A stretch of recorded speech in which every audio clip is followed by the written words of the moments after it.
Magandang buhay sa lahat. New update, sa King of the Hill. Namataan nga, si Enrique Hill. Kasama ang mga Lucky fanboys. Sa Green Hills, Shopping Center Mall, San Juan City. Swerte ng mga Lucky fans. Ang bait-bait ni Enrique, basta kaya niya, pagbibigyan niya lahat, ang kanyang mga fans. Isa siya sa mga artistang, hinahangaan ang ugali, sa pagiging marespeto, at mapagbigay, sa mga fans. Sweet din ito sa kanila, lalo na sa mga nanay, na tagahanga nito. Sobra marespeto, at malambing, ang binata.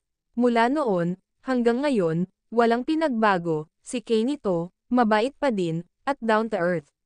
Mapagmahal siya, sa mga fans. Samantala, ito pala, ang first film work, ni Enrique Hill. Sa edad na 18, Diego and His Brothers, isang indie short, about the Japanese occupation, in World War II.